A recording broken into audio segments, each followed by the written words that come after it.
Welcome to this video edition of Playing at the World.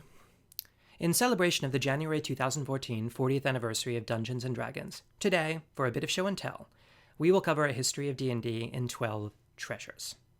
This, of course, borrows shamelessly the premise of Neil MacGregor's book, A History of the World in 100 Objects, though we won't need quite so many treasures to tell D&D's story, as we'll be covering only the prehistory up to the original publication of D&D.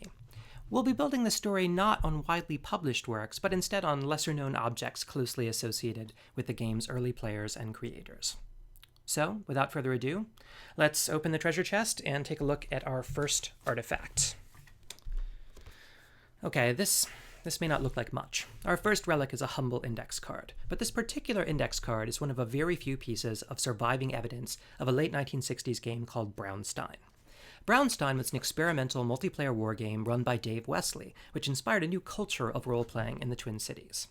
Braunstein wasn't so much about a war as it was about the eponymous town. Some participants played military officials, while others played civilians from all walks of life. Each player had individual goals, which might have nothing to do with the imminent French invasion. Wesley's rules required that players communicate with one another in writing, and this index card is just such a one from the original Braunstein game. The card is addressed to Bill Hoyt, who would later be one of the early playtesters of D&D. From reading the orders, we learn a lot about the setting near the start of the game. There were 10,000 French troops approaching Braunstein, and the card warns about a delicate situation with the university. In fact, Dave Arneson, one of the two co-creators of D&D, played a university student in Braunstein, and he often cited it as the seminal role-playing experience in the Twin Cities. Meanwhile, in Lake Geneva, Wisconsin, Gary Gygax had become very interested in medieval war games. In 1968, he hosted a local war games convention. Because of where it was held, it was called the Lake Geneva War Games Convention, or for short, Gen Con. At his first Gen Con in 1968, Gary played a medieval war game called The Siege of Bodenburg, which piqued his interest in that setting. So the following year, he started circulating a few rules for the medieval period, but he eventually decided that he wanted to have a wargame club dedicated specifically to the medieval setting. So our second treasure is a letter. It's written longhand by Gary and dated from February of 1970, in which he explains his intention to form such a medieval society.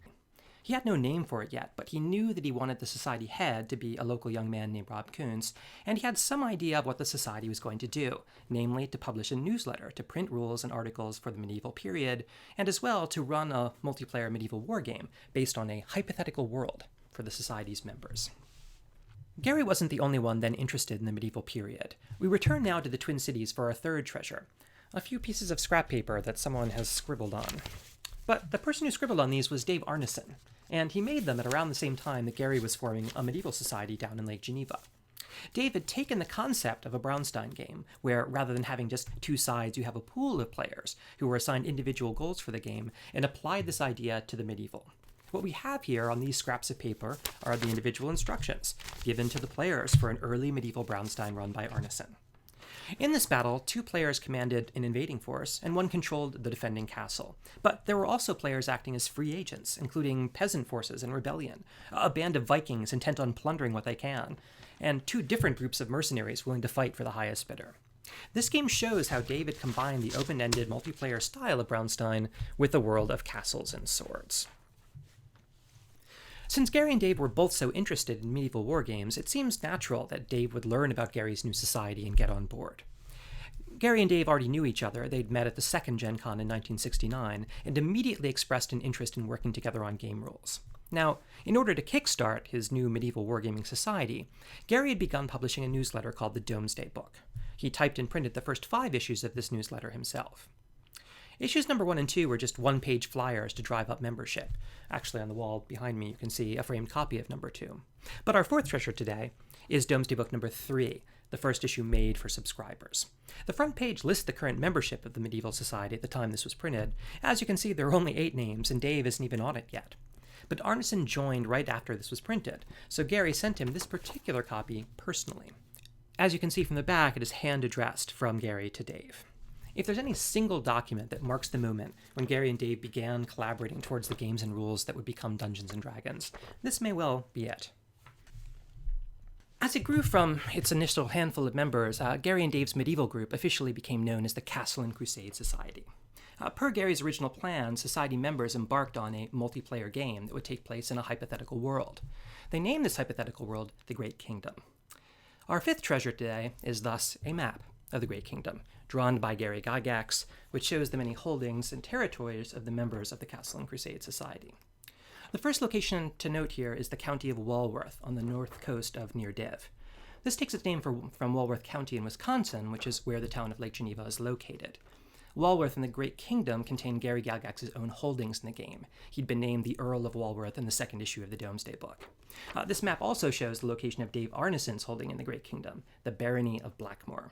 It is situated right in the corner of the Great Bay, adjacent to the Duchy of Ten, and just south of the domain of the evil Egg of Coot. The Great Kingdom defined the fictional space where Gary and Dave would play through the fantasy campaign that evolved into Dungeons & Dragons. But Dungeons & Dragons would not be the first game co-authored by Gary and Dave to hit the market. In the early 1970s, Dave ran a multiplayer Napoleonic simulation campaign that included both Twin Cities gamers and a bunch of people who played by mail who read about campaign news in Arneson's fanzine Corner of the Table.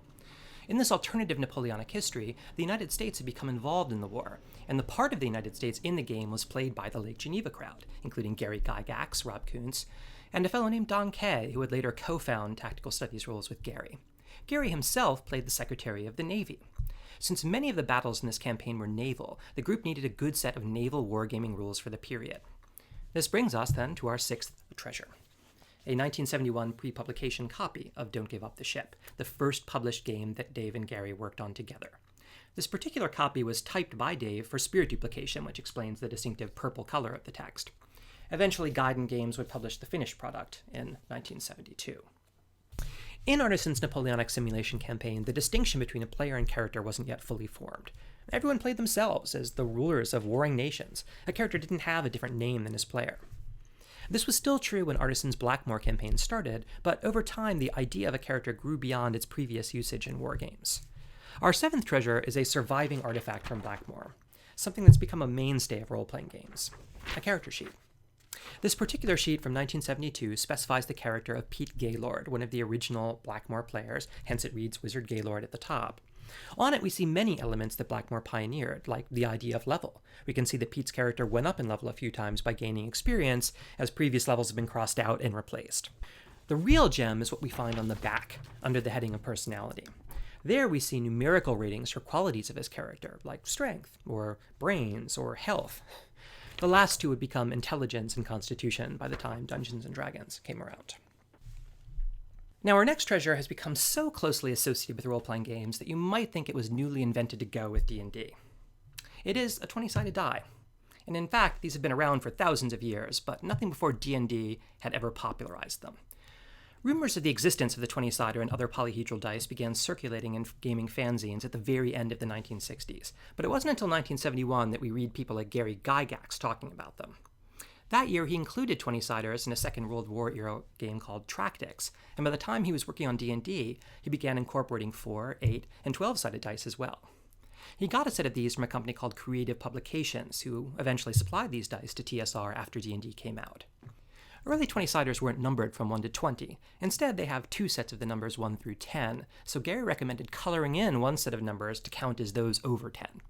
This particular Creative Publications die with colored faces came from the collection of Bill Owen, who would go on to become one of the two founders of a company called the Judges Guild.